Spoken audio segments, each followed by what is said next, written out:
So this photograph is a fantastic photograph. It's D-Day. It's June of 1944. It's the most important day in many respects in the 20th century. This is the Allied invasion of the mainland of Europe. The success of this day will ensure the success of the Allied struggle. These are people going in the face of withering fire. And so as you look at a photograph like this, I begin to hear the bullets pinging off the side of the LSTs, pinging off a helmet, splattering in the water. That's what's happening.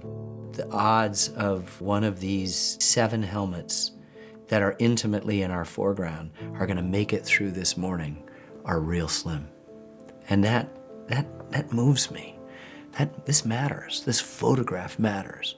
And if you don't know that we enjoy so many things today that are a luxury of what these young men did, this is why we need our history.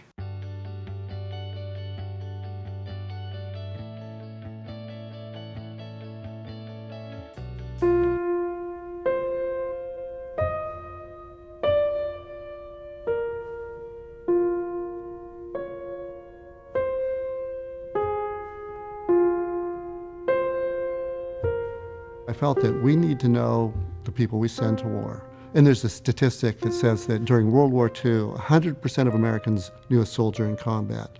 During the Vietnam War, basically 100% of Americans knew a soldier in combat.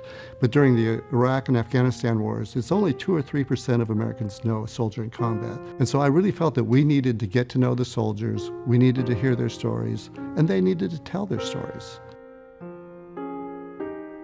These are photographs taken by soldiers in Iraq and Afghanistan. They were curated by Oregon photographer Jim Lommasson for a project he calls Exit Wounds. I believe in photography, and I think pictures can change the world. And whether it's a photograph taken by a journalist in a war zone, or if it's some student in Egypt taking a picture with their phone, those pictures can change the world. And so I love how democratic photography has become. Exit Wounds started as a series of photographs taken by Lommasson about homecoming.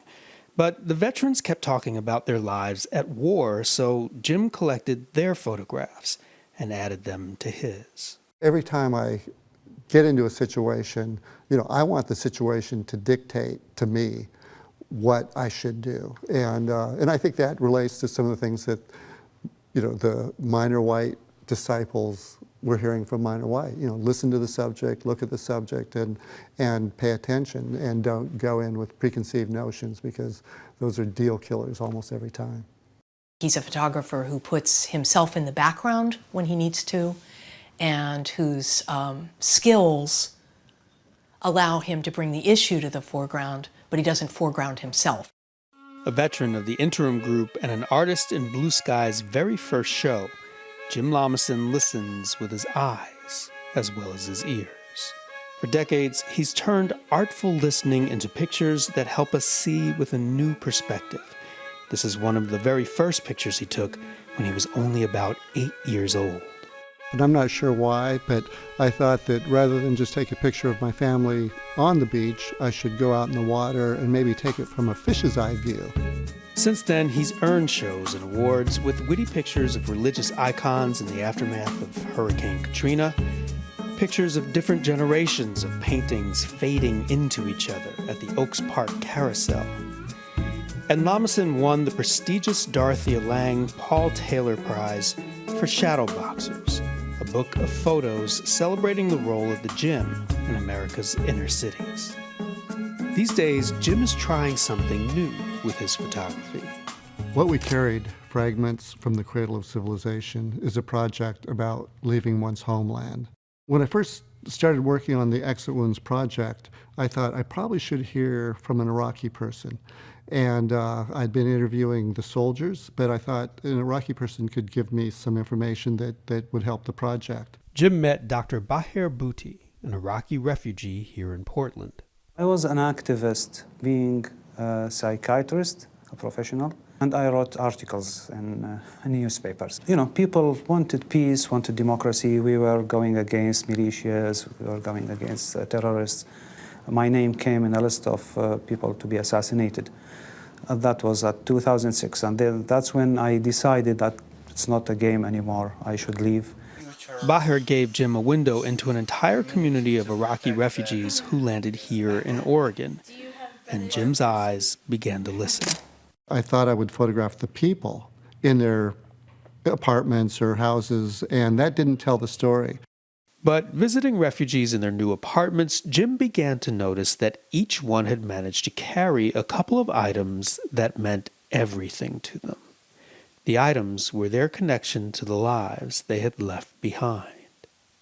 When you're a refugee, you don't get to pack up a U-Haul trailer and drive it to your next stop. You often leave under the cover of darkness, sometimes with a kid under each arm, and a few things to get you through the night. And sometimes people bring a few things with them, or even one thing that is extremely meaningful.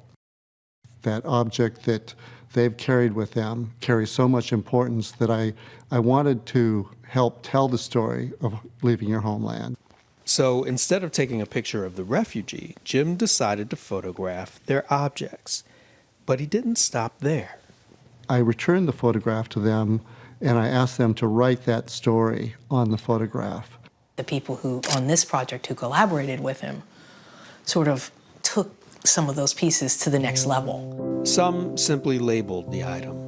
But most of the refugees responded to Jim's photo and the generous space around it by filling that space.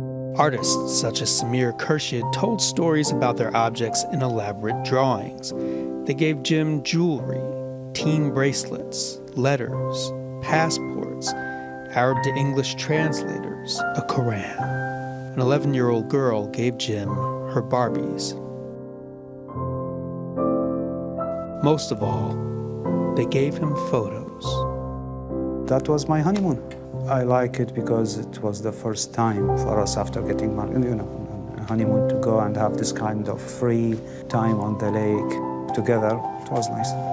The photo keeps the moment. You can photo everything, so you take the very closest to your heart and mind. Dr. Booty gave Jim another family photo. Here he notes where each family member ended up. Budapest, Seattle, Jordan, or maybe Dubai. His mother died after he left, and he doesn't know where she is buried.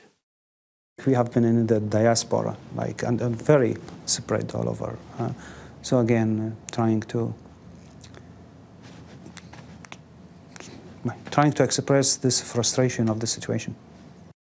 Jim visited the Portland home of artist and Art Beat alum Farouk Hassan and his wife Haifa Al-Habib. I come to America only with my books, nothing else. Haifa, an artist and academic, managed to bring this book of photos of archaeological artifacts all the way from Iraq. Haifa knows that the photos may be all that's left, because many of these ancient artifacts are being destroyed by ISIL and war.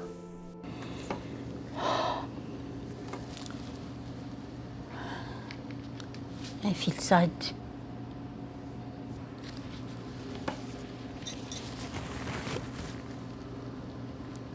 This feeling of pain, crying, and sadness is not a recent one.